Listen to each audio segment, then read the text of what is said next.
welcome back to the channel The Pink Hat Hacker. In today's video, I'll be talking about introduction to cybersecurity. So we'll be talking about why cybersecurity, how it's implemented, and why it is important. So let's get started with the video.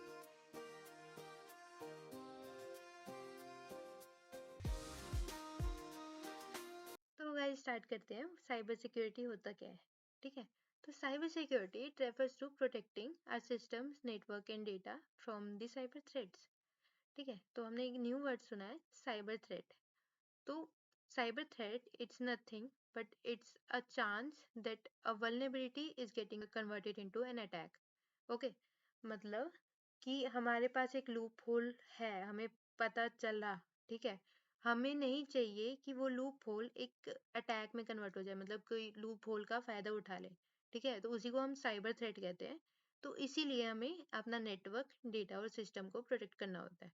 ठीक है, तो उसमें क्या होगा, हमें processes होते हैं, कुछ टेक्नोलॉजी से इन्वॉल्व करनी पड़ती है. जैसे फॉर एग्जांपल हमें आईडीएस लगाने पड़ते हैं, फायरवॉल्स लगाने पड़ते हैं, आईपीएस होते हैं, intrusion detection and intrusion prevention system, so that our data is as secure as possible.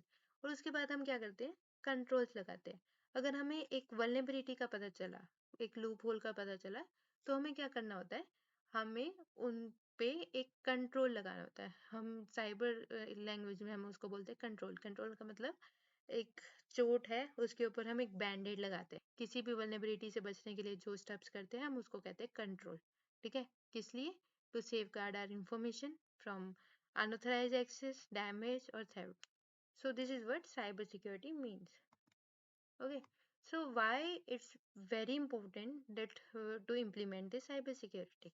ठीक है, तो अगर मैं एक इंडिविजुअल हूँ तो मुझे ये श्योर रखना चाहिए कि मेरा जो इन्फॉर्मेशन है, फॉर एग्जांपल मेरे फ़ोन में जो भी मेरा इन्फॉर्मेशन है, मैं यूपीआई यूज़ करती हूँ, मैं पेटीएम, गूगल पे कुछ भी यूज़ करती हूँ, तो मेरा जो इन्फॉर्मेशन है उसके अंदर ये सब प्रोटेक्टेड है. ठीक है, और इसी तरह अगर मेरे पास कोई ऑर्गेनाइजेशन है, ठीक है, तो मुझे मेक श्योर करना चाहिए कि अगर मेरा कोई प्रोडक्ट है, उसके जो यूजर्स है उनको मैं प्रोटेक्ट करूं, मेरे अपने जो एम्प्लॉयज हैं उनको मैं प्रोटेक्ट करूं, और जो कोई भी पर्सन मेरे ऑर्गेनाइजेशन से कैसे भी तरह से लिंक है उसको मैं प्रोटेक्ट करूं. तो इसीलिए साइबर सिक्योरिटी इम्पोर्टेंट है. ठीक है, तो सबसे पहला पॉइंट आता है कि हमें डेटा ब्रीचेस से बचना होता है, और ताकि हमारा कोई फाइनेंशियल लॉस ना हो. डेटा में कुछ सेंसिटिव इंफॉर्मेशन भी हो सकते हैं, फॉर एग्जांपल मेरे बिजनेस से रिलेटेड इंफॉर्मेशन. ठीक है, अब आगे जो है हमें इंश्योर करना चाहिए कि इंटेग्रिटी एंड अवेलेबिलिटी इसको मेंटेन कर पाऊँ. ठीक है, इंटेग्रिटी एंड अवेलेबिलिटी क्या होता है, अवेलेबिलिटी का मतलब यही है कि जो मेरी इंफॉर्मेशन है वो जो मेरा जो प्रोडक्ट है वो हमेशा एक जो एंड यूजर्स है उनके लिए अवेलेबल रहे. ठीक है, और दूसरा इंटेग्रिटी. इंटेग्रिटी को मेंटेन करने का मतलब ये है कि जो मेरा डेटा है वो कोई कहीं पे भी मैनिपुलेटेड नहीं है.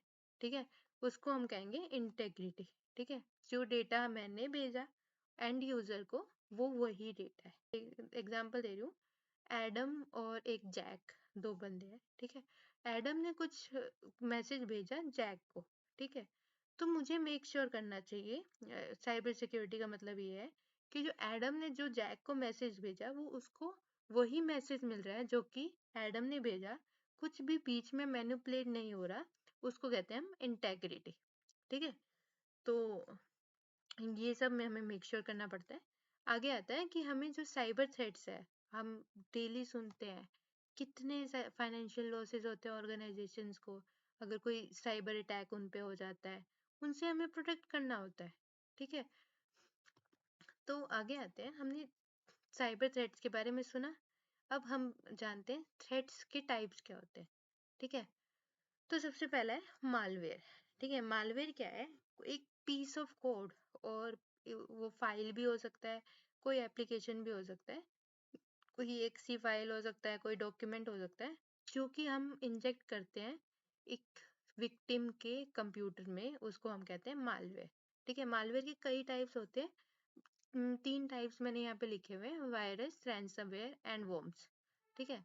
वायरस का मतलब ये होता है कि जो वायरस अगर हमारे सिस्टम में आ जाता है, तो वायरस क्या करता है, हमारे जो सिस्टम को ब्रेक कर देता है। मतलब हमारा सिस्टम जो है जैसे वर्क करना चाहिए वो वैसे नहीं करेगा, बहुत स्लो हो जाएगा, और इन वर्स्ट के सिनेरियो हमारा सिस्टम काम करना ही बंद कर देगा।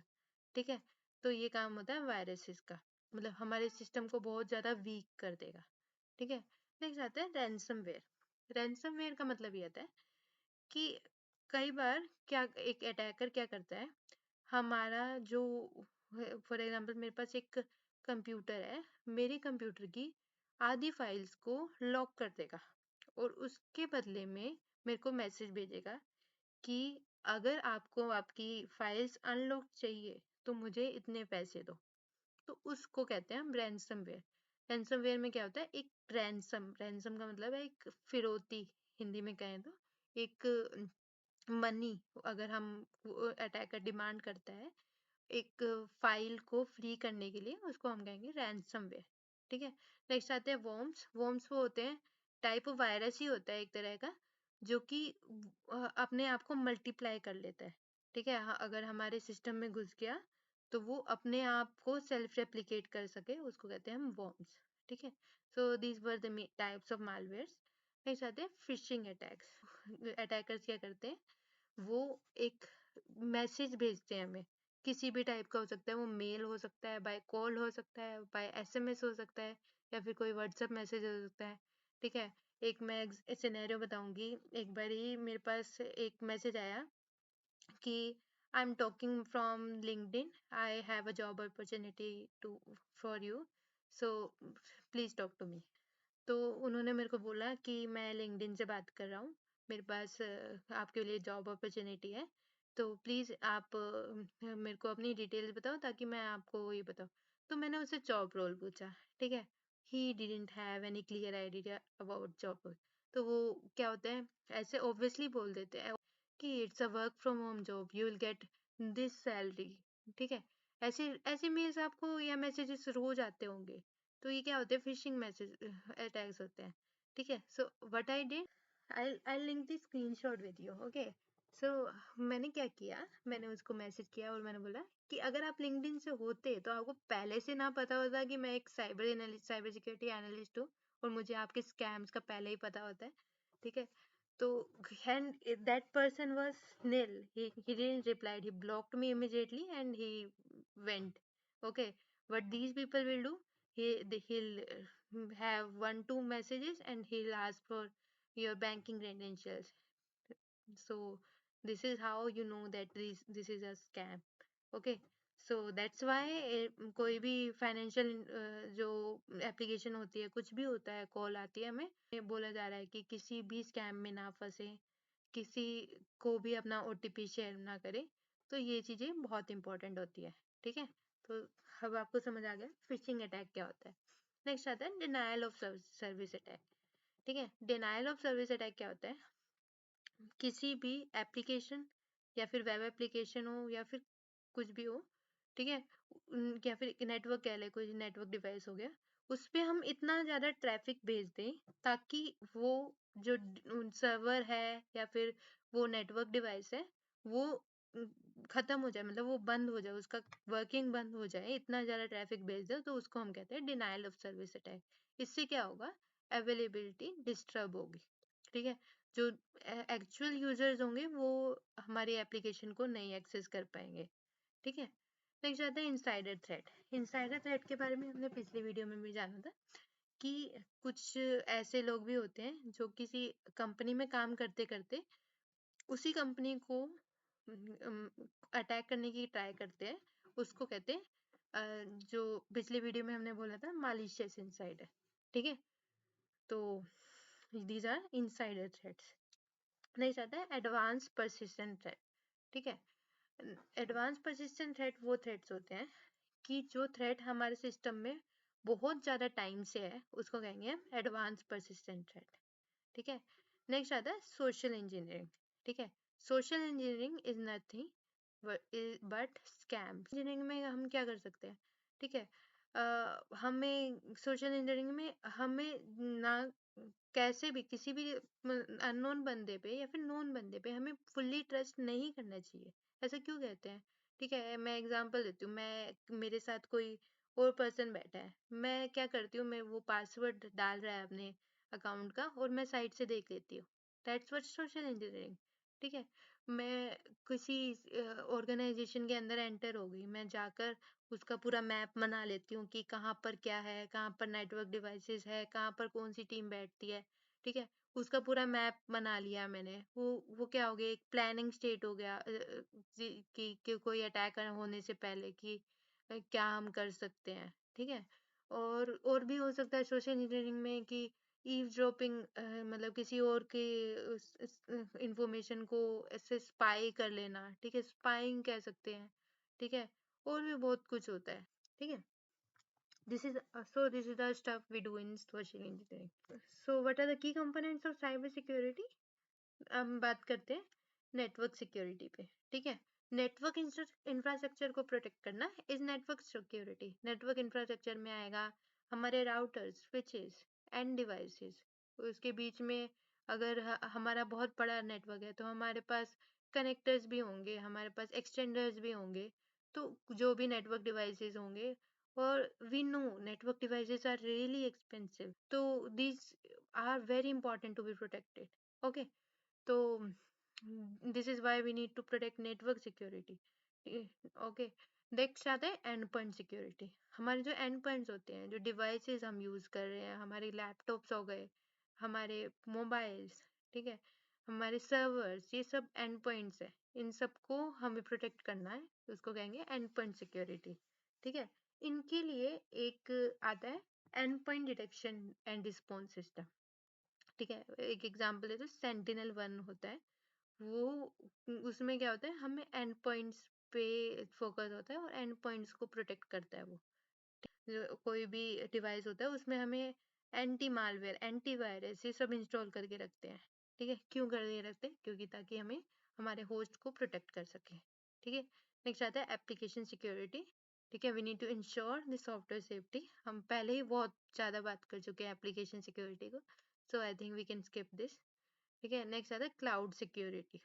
ठीक है, तो protecting cloud based resources. Cloud based resources, cloud क्या होता है? हम जैसे मैं एक क्लाउड में क्या होता है कि अगर हमारा कोई डेटा है, हमारा हमारे पास कोई डिवाइस है, कोई चीज है जो हमें खुद नहीं खरीदना, हम क्या कर सकते हैं? फॉर एग्जांपल हमें डेटाबेस रखना है। ठीक है, हम क्या कर सकते हैं? एक क्लाउड प्रोवाइडर को कह सकते हैं कि हमारा डेटाबेस आप स्टोर करो और उसके बदले में से पैसे ले लो।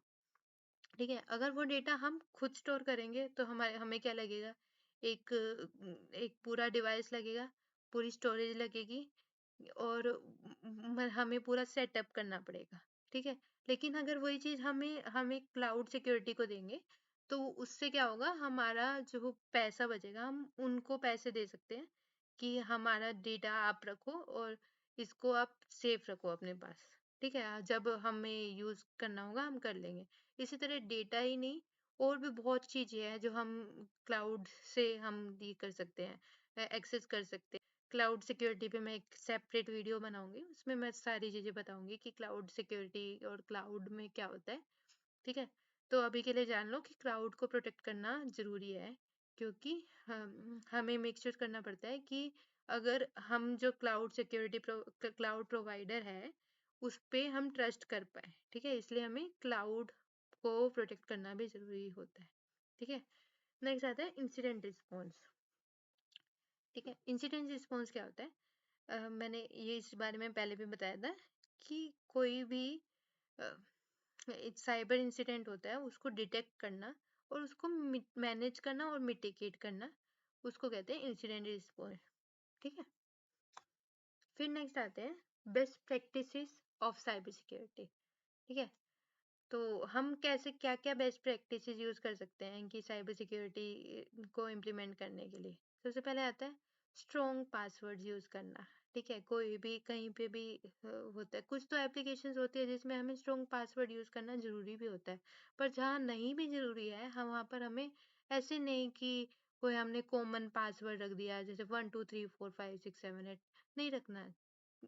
हमारा वो इजीली गैस हो जाएगा, ठीक है, नहीं रखना चाहिए। ये चीज हमें हमें ध्यान में रखनी चाहिए कि हमें यूनिक पासवर्ड और स्ट्रॉन्ग पासवर्ड जो है यूज करना चाहिए, ठीक है।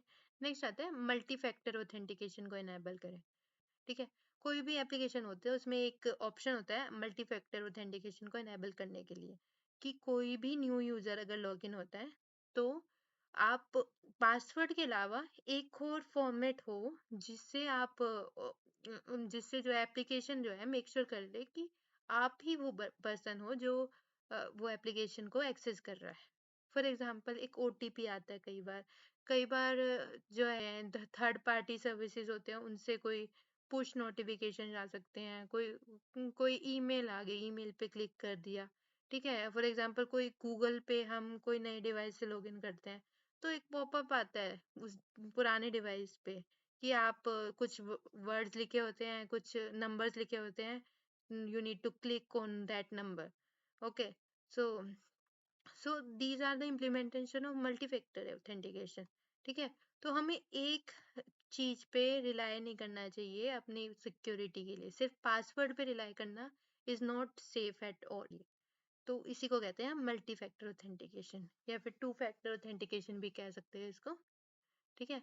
नेक्स्ट आता है regularly update and patch system, ठीक है। तो क्या होता है हम जो ऑपरेटिंग सिस्टम यूज करते हैं, जो यूजुअली यूज करते हैं, वो क्या होता है उनमें कुछ ना कुछ कभी कभी फॉल्ट आ जाता है, उसमें कुछ ना कुछ वल्नरेबिलिटी निकल सकती है। उसके लिए जो ऑपरेटिंग सिस्टम के प्रोवाइडर्स होते हैं, जो for example Windows, Linux, Mac, they provide updates and patches regularly. Patches क्या होता है, कोई भी वल्नरेबिलिटी आती है तो उसको प्रोटेक्ट करने के लिए पैच जो रिलीज करते हैं जो प्रोवाइडर्स होते हैं, माइक्रोसॉफ्ट हो गए या फिर मैक ओएस हो गए, ठीक है, उनको हमें रेगुलरली अपडेट करना चाहिए, ठीक है। कई बार क्या करते हैं लोग कि कई कई महीनों तक अपना सिस्टम अपडेट नहीं करते, पैच नहीं करते, उससे क्या होता है हमारा सिस्टम और वल्नरेबल बन जाता है, ठीक है। अटैकर्स उन वल्नरेबिलिटीज का फायदा ना उठा पाए, ठीक है। So this is why we need update and patches, okay. नहीं जाता है avoid clicking on suspicious links और अटैचमेंट। मैं एक एग्जांपल देती हूँ। कुछ एप्लीकेशंस ऐसी होती हैं जिनके अंदर साइड में लिंक होता है, कहीं पर लिंक होता है।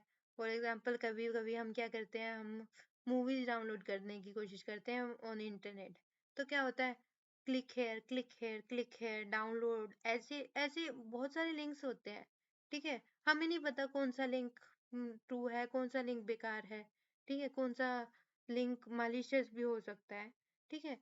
तो हमें क्या करना चाहिए, हमें ऐसे किसी भी गलत लिंक पे नहीं क्लिक करना चाहिए।